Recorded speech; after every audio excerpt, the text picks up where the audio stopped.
What particular directive, or why would you want to infiltrate that group for no, you TMOA? added me.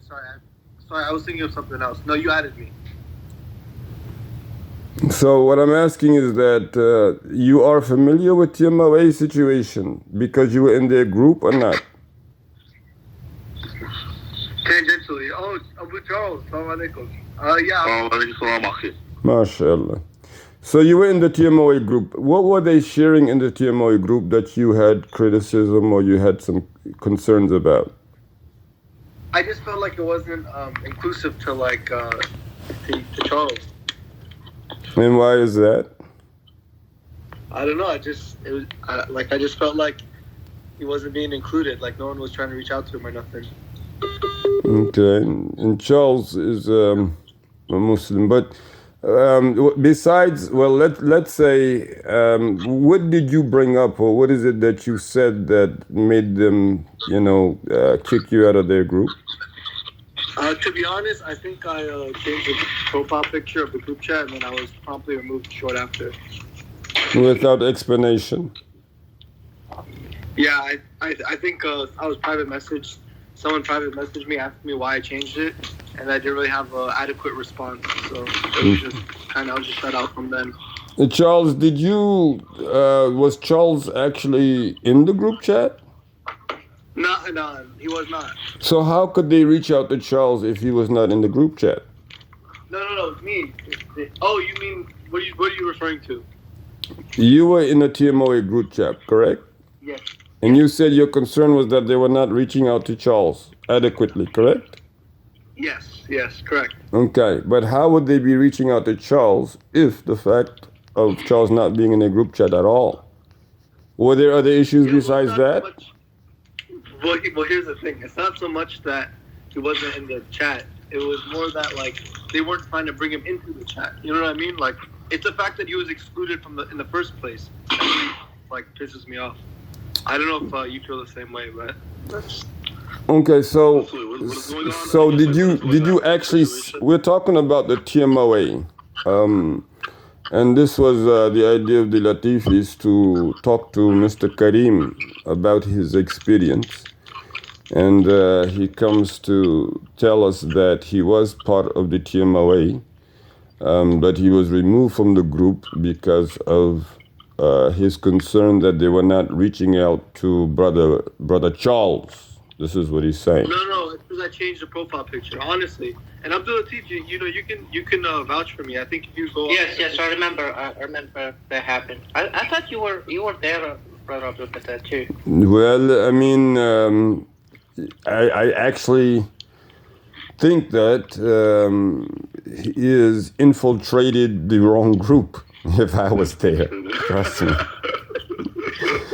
But so we're trying to be sure that this is really the time to have the conversation about TMOA and the situation. Again, who was the founder, Mubarak Jilani, and what did he assert to his followers, and what it is that they have asserted to him.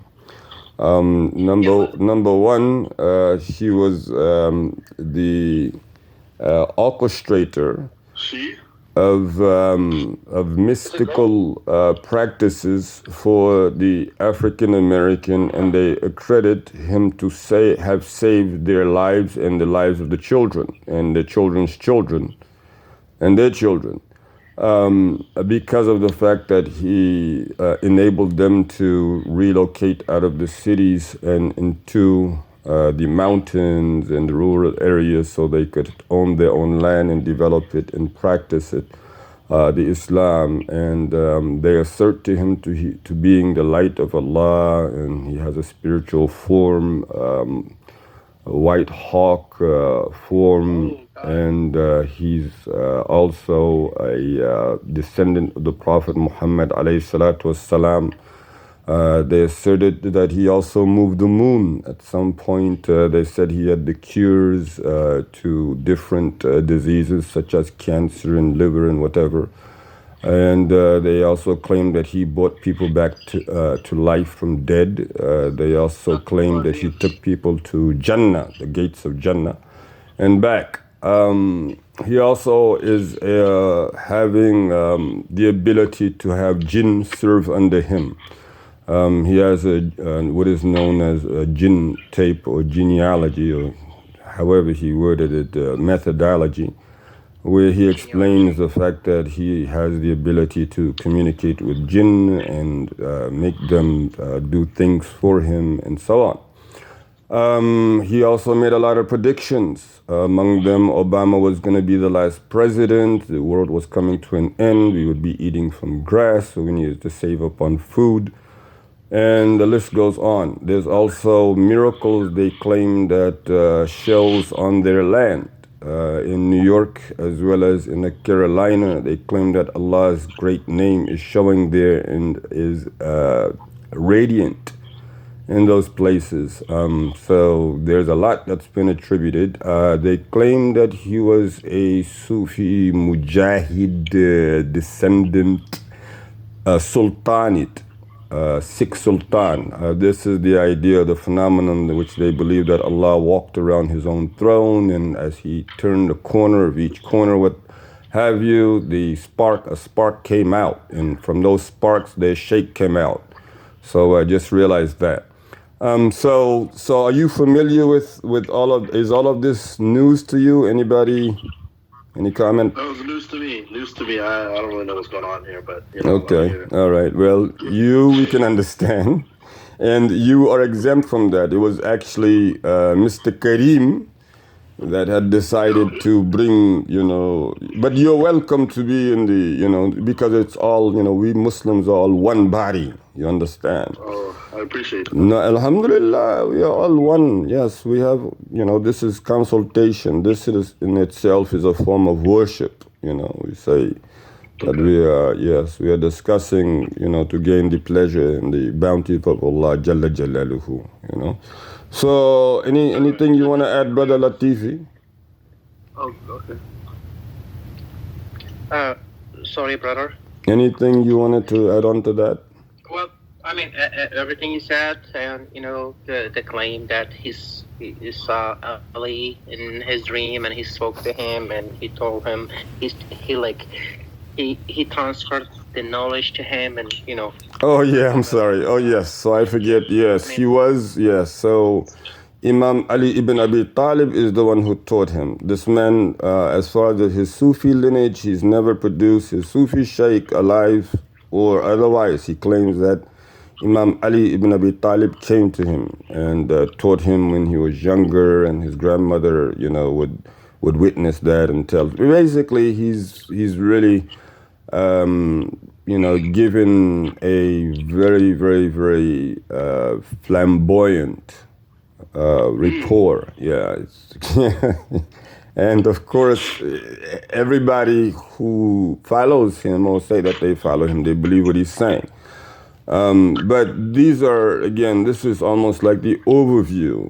There is a lot that, the story goes back at least 40 years, from 1981, 82, where the Soviets are being fought out of Afghanistan.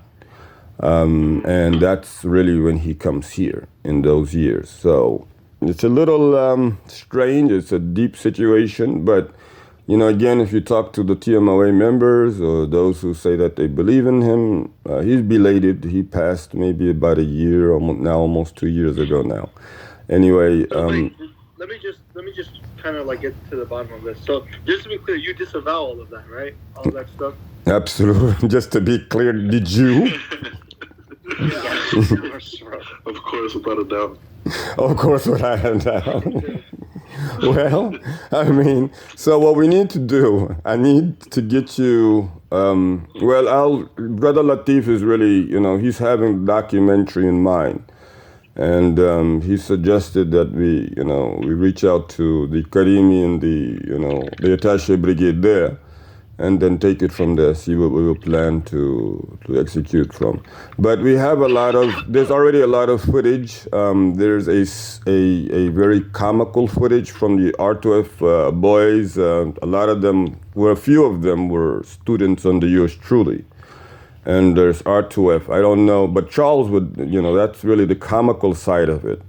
But what you have under the Muhammad Gambia channel is you have that is this very funny. I mean, again, I couldn't. I mean, it's very, but I won't. We don't do laughter like that on Muhammad Gambia. So we actually have about 43 videos where we're talking to former members or even current members in some cases, and they're coming clean, and we're getting to the roots and the elements of it. So that should help get everybody up to date on what exactly we're dealing with. He was also but what the fact of him having the jinn ability, actually there has been enough to cite magic and sorcery in it. But there's enough to really take your mind around the world a couple of times. All right. So Abu Charles. So basically, like in Islam, like what you want to always do is you always want to follow like Quran, which is the word of God, and Sunnah, which is like the hadiths of other sayings of the Nabi sallallahu alaihi wasallam. So Sallallahu alaihi wasallam. So unfortunately, there are certain groups that call themselves Muslims that kind of bring in beliefs that are external to these foundational beliefs. So like understand, a religion, yeah. In our country, like there's these Sufis. They think that if they like play music, the duffel, and not necessarily that, but like singing and dancing and that, these types of things bring them closer to Islam and to Allah. And and Sufism is like there's a lot to be said about that. It's like kind of this big umbrella, and it includes all sorts of different branches. I think Qarisab, the Muslims of America is like an Americanized version of that. Well, let me tell you something, okay? So here's where it gets sticky for a lot of people when it comes to Sufism. They don't understand it just yet. People, you don't understand Islam and you want to understand Sufism. Come on, guys, be serious, right? If you say that you're practicing Islam, but you don't know Islam, how can you practice anything that has to do with Islam? You're not even practicing the Shahada properly, right? But yes, in the concept of authentic Sufism, you have a level of education or a branch of education which consists of working with more remembrance of the brain and the heart, as opposed to just the outer portion, so to speak. Like I see this person making wudu, I see this person making the salah. However, this person does not speak well, or this person does not listen well. So something has to be going on there. But anyway. The problem with the TMOA leadership is that this individual who claimed to have been of a Sufi order never presented, as I mentioned earlier, he never presented in any of his books, and a lot of the books have already been cited for plagiarism that he published. But that's another story. Again, if you go to R2F, it's a laughter point, but we have the more serious version. But in the Sufi order, you cannot just claim yourself to be a Sufi, and the next thing you know, you are a sheikh, and you now people give oath of allegiance to you, which is what practically happened here. But, again, the story goes back to England. He went to school and he got a psychology degree from England. And it was very well orchestrated. They just didn't expect that the Quranic revolution would stand, at this time and age. But so basically, again, they think that they're Sufis. They call themselves Sufis, but that's really the first red flag. A true Sufi never calls themselves a Sufi. Secondly, in order to actually give Sufi training, just like anything else, a doctor, a lawyer, a judge, whoever, you have to have the authority to do that. In the Sufi order, if you say you got it, you are following, in his case, You know, he says he's following Abdul Qadir Jilani. He's a Qadiri. Okay, you can't present other than a Qadiri sheikh to say that he is the one who gave me the authority to do that, and he also has to be authenticated from another and another and another all the way back to the originality of the order. That's how it works. But in his case, again, since he's been able to say things that whatever he says, in his case, he claimed that Imam Ali taught him. Imam Ali was before Abdul Qadir Jilani. If Imam Ali really did teach you, then why on earth do you need Abdul Qadir Jilani? That's what I'd like to know. So, but again, you know, they have about 4 hours worth of footage of him speaking specifically and directly.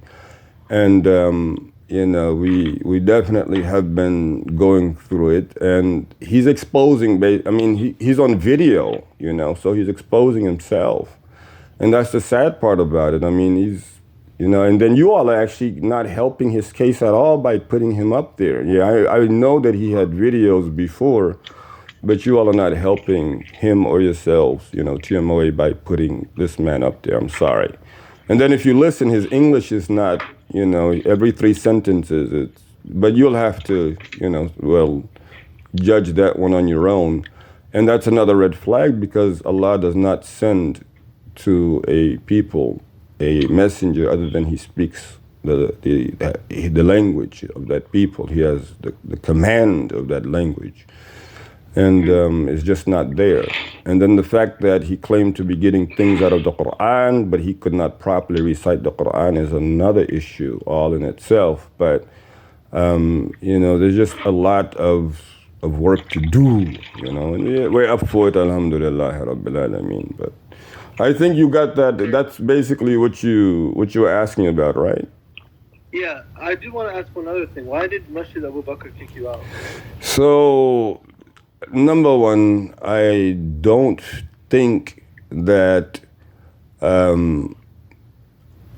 kicking me out of any building whatsoever is going to make a difference, particularly if the buildings are just getting bigger and bigger and bigger.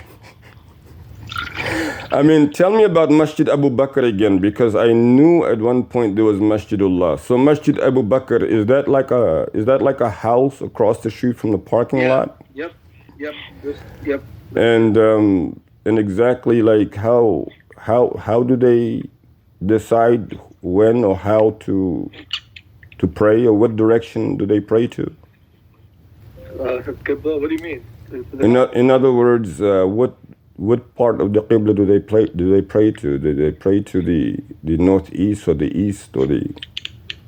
I'm not sure, honestly. I can't tell you. I will say this though. Okay, the reason why I'm asking is before they even, and you ask about kicking out and everything like that, I was never a resident imam at Masjid Abu Bakr. I just led Taraweeh there, just like I led Taraweeh at so many other quote unquote prayer areas, right? But the direction that they're praying in, you know, that was a serious dispute before it was named Masjid Abu Bakr. So I don't know. I think there are a lot of people who are going to Masjid Abu Bakr not knowing what direction they're actually praying in.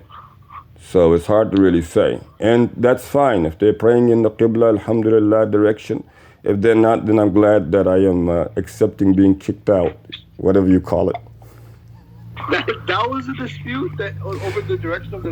Yes, it really was. In fact, the Imam of Masjid of Richmond, he brought them all the evidence back then. This was before they, you know, decided to turn hardcore Salafi. Masjid Abu Bakr used to be Masjidullah. It was formerly part of Masjid Bilal, so to speak. Like they came from Masjid Bilal. The Imam who actually was there is Muhammad Jara. Now, he was the resident Imam. He started that place there. At some point, he decided to go to New York to secure a job in New York. With the prison system, didn't work out.